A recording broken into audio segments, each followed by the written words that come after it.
boy. Hey, what's up? I'm the one and only your girl, Lydia Jasmine Elja.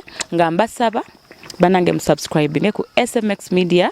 Yes, catch all your latest gossip abayimbi abakabi buli kimu mubeereko mwekumireko. Happy New Year mbagala nnyo.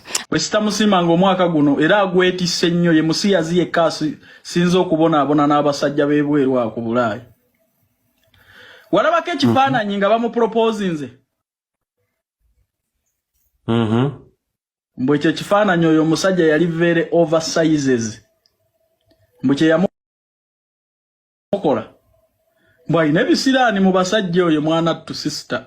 Akakayima TikTok fenna gwe tumanyi obulungi bamutabukidde lw'abisiyaga mbu y'omu ku basiyazi abakyasinze okubeera nga babonaabona. Kyokka ate Gravity omutujju avuddeyo ne lisiti y'ennyimba ezikyasinze mu mwaka gwa 2023 olowooza luliwa oli ku number 1.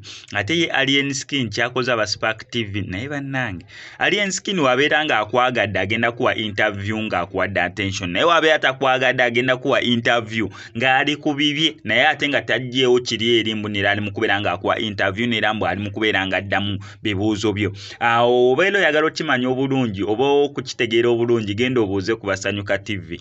Nkwaniriza nnyo wano ku SMX Media nange SMX wane ntubane updates buli lunaku buli kiseera buli story wejjirayo tugikolera esinga okubeera ekikunti stories zaffe tuziconvertinga ne zibeera nga ziweewuka datawo aleme kubeera nga agenda mungi. Kankusaba subscribing onigende ku notification bell tojja kubeera nga missing updates naddala nga zino. Yes, ndoza katandikire wa Calvin Kayanja n'omukulu Arthur Kayima. Calvin Kayanja ye musajja avaayo actually y'omu kuba muyite blogger, muyite analyst, muyite ki. Naye omuntu ayogera amazima nga tewaliwo kye yeekubiddemu oba nga talina kyatidde.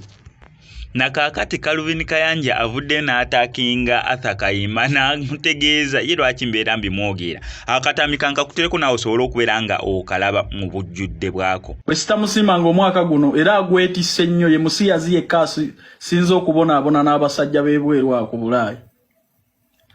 Walabako ekifaananyi nga bamupropose nze. Mbwe ekyo ekifaananyi oyo omusajja yali very oversizes.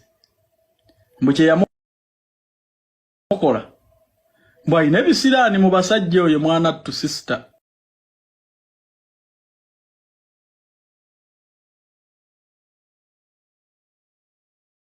Beautiful kasikirizamu ne kafu n'ekizibu bambi kafuna bali abasajja.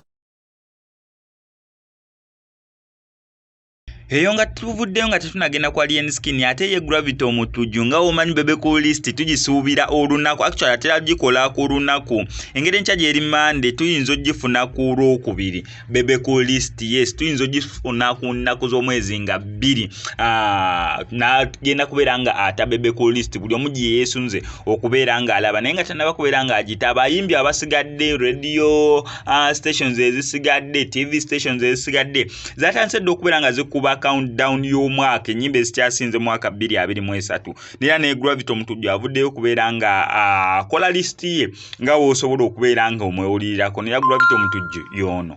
Oluyimba namba emu kwepiica oluyimba olukubya omukulu n'omuto ne lufuuka eŋŋombo nga olaba Kiwaani oluyimba lwa Bwiino olaba Bada okitegeera music bwatyo yafuuka eŋŋombo e Uganda okitegeera kati okwepiica lukubye ne lufuuka eŋŋombo ogenda kiwakanya ogenda kuyomba ogenda kunyiiga nenga ge mazima amatuufu.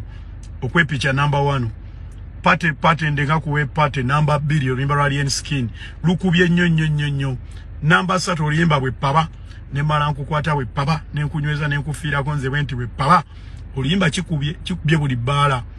Oluyimba number 4 lujja kuba oluyimba lwa bailando nanenanenanando oluyimba lwa Vinka lukubye lukoze bulungi. Oluyimba number 5 tugenda duwe ebiseera ebyo lwa King Saha lukubye ne lukola ne launch ennene ebiseera ebyo. Zezo top 5 songs za Gravity omutujju. Ate nga tuvuddeyo ye Alien Skin nga wenna kutegeezezaako wabeera akusiimye agenda kuwa interview akuddemu mu ngeri eri reasonable naye wabeera takusiimye agenda kuwa interview nera akuddemu mu ngeri eri reasonable kubanga tewali wamubuuza amannya go n'amubuuliramu ga mulala nedda.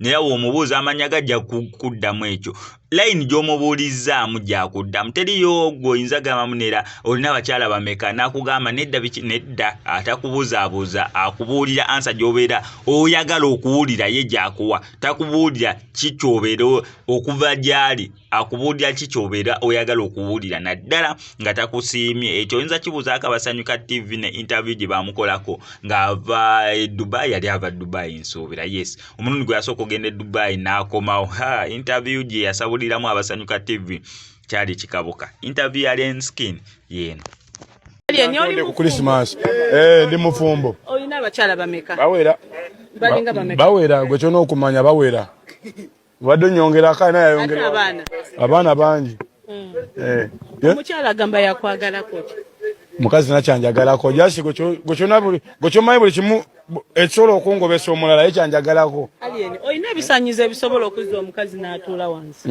talina bisanirizo kuba talina nviiri oli talina nviiri ku mutwe ate ebisanirizo ebibeera n'omukyala byaki simusanirira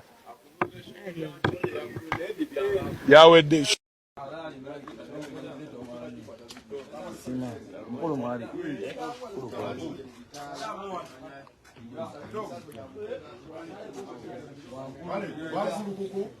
Kibosani abasimbudde China bise kulenji mikutu kona ko wankulu kuku encha yangu wenanga kuyagadde naye kidakida netu watu tubasinza bubi bana je bali buji setulitogera setulitenjawulo bora sangayo nebo talabangako kino kirala nnyo kiralamu kirimada kitegera kirimada nazo tubana zo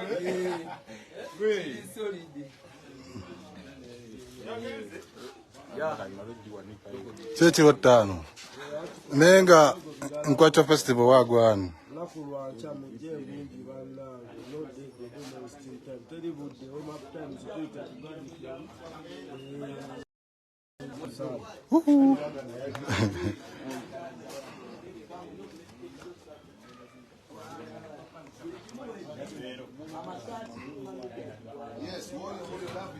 Suka joba